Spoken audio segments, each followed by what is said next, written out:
purpose of today's lesson is to solve a system of equations or inequality word problems. So let's take a look at the do now. A snack bar sells two sizes of snack packs. A large one costs $5 and a small one is $3. In one day, they sold $210 worth of snack packs. Based upon the information I gave you above, could you figure out the exact number of each snack pack sold? Well, hopefully you'll see that the only equation that you can come out of this is an equation with two unknowns, say 5 times some variable and 3 times some different variable, that equals 210. And really the only way you would be able to figure out what amount was sold was to do some guess and check. And you might end up with more than one particular answer. So, what additional information would be helpful to answer that? Well, let's put a pin in that and we'll come back to that in a couple of minutes. Okay? So, if we're solving a system of inequalities or equation word problems, we want to do a couple of things. Number one, we want to identify what is unknown and assign a variable. There should be two separate variables. Whether you use X, Y, A, B, doesn't matter. There should also be two distinct equations. Remember we talked about if I have two separate variables, to be able to figure them out, I need the same number of equations. Determine which method is preferable. So, graphing, substitution, or elimination, if not told which one to use. So then it would be your choice. Solve for one of the two variables,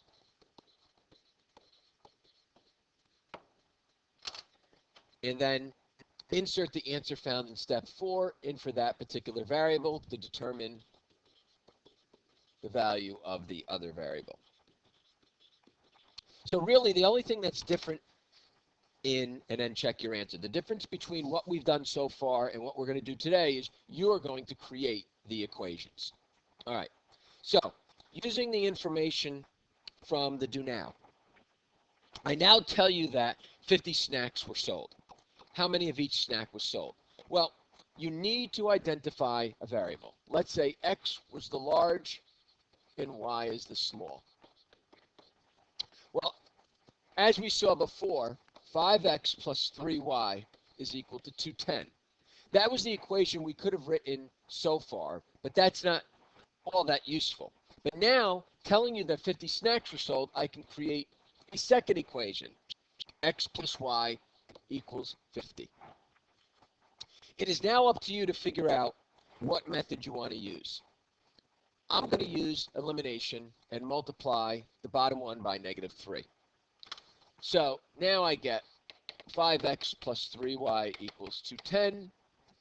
Negative 3x minus 3y equals -150. Please remember to multiply all three terms by the -3.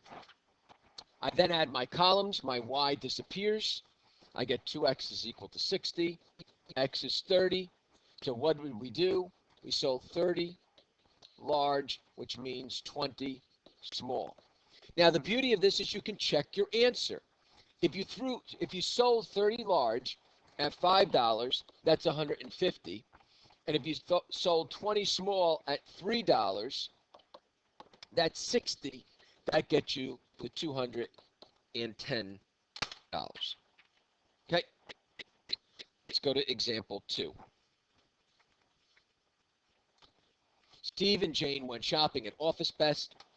Steve bought 3 boxes of computer disks and 2 notebooks for a total of 15, and Jane bought 2 of the same computer disks and 5 of the same notebooks for $18.25. Find the cost of each item. So we're going to let X be the CDs and Y be the notebooks. Again, do you always have to use X and Y? No. It's only preferable or recommended if you're doing graphing. So 3x plus 2y is equal to 15, and 2x plus 5y equals 1825. Now, again, you have three choices. Graphing doesn't look like something you want to do here. Substitution, probably something you don't want to do because any of these that you divide by don't divide in evenly. So we're going to go with elimination. The thing with elimination is I don't have coefficients that one is a factor of the other, so I need to multiply both equations, and I'm going to use -2 and 3, so that I get, and let me just scroll this down so we have a little bit more room, and that's not what I wanted to scroll down. There we go. So we get -6x minus 4y equals -30, and positive 6x plus 15y equals 5475. I add up my columns. 11y equals 24.75, so that y is equal to $2.25. I then substitute the y into either equation. I'm going to put it in for the first one, so 3x plus 2 times 225 is equal to 15. 3x plus 450 equals 15. 3x equals $10.50, and x is equal to 350. One of the benefits of word problems is that your answers usually have some constraints. So, for example, in this problem here, I should not be getting a negative answer. In the problem above, not only should I not be getting a negative answer, but I cannot get decimals or fractions because I can't sell part of a snack. Okay, all right, let's go to the last two examples. Creative crafts and their scrapbooking lessons. Okay, so what is my unknown in this problem? Well, x is the number of hours. So I have two competing companies. Creative crafts is $15 per hour plus a $10 supply charge, while scrapbooks, it is just the $20 per hour. Now, one of the things I would recommend to do here, to give you a little bit of an idea of how to do this, because we're asking you to graph, okay? You have no choice. And hopefully you'll realize that your x-axis is hours and your y-axis is cost. So one of the things when you're doing these types of problems is to figure out what your intervals should be. Should I count by 1s, 2s, 5, 10s? Well, here's a good suggestion. Let's figure out very simply by using substitution where my lines are going to intersect. Because then that's going to give us a little bit of an idea of our parameters. Well, you're going to see that after 2 hours, they're going to intersect. Well, if that's the case, then you can make your life simple and know that you're going to count by ones. Okay? 1, and I'm just going to skip every other one. So I have 1, 2, 3, 4, 5.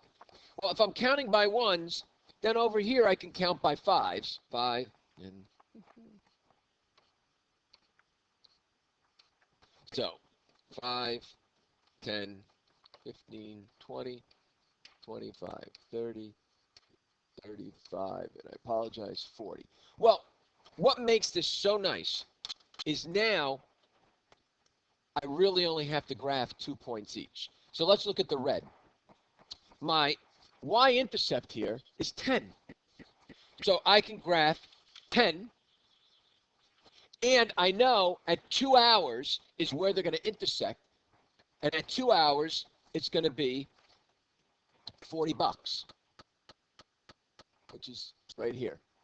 Okay? Now I can also do a couple of points in between. All right? In other words, after 1 hour, I know it's going to cost 25, and that's fine. But as we've said before, as long as I have 2 points, I have a line. Okay? Now I go to scrapbooks, their y-intercept is 0. Okay? And I know every hour it's going to go up 20 bucks. And there's my points of intersection. Okay? And you label S for the green, C for the red. Okay? And so after 2 hours and $40, okay, that's my point of intersection. So, all right, so let's go to the last one. In a chem lab, you have 2 vinegars. One is 5% acetic acid, the other is 6.5% acetic acid. All right, and you want to make a 200 milliliter vinegar with 6% acetic acid. How many of each do you need? So, X is the 5%, Y is the 6.5%.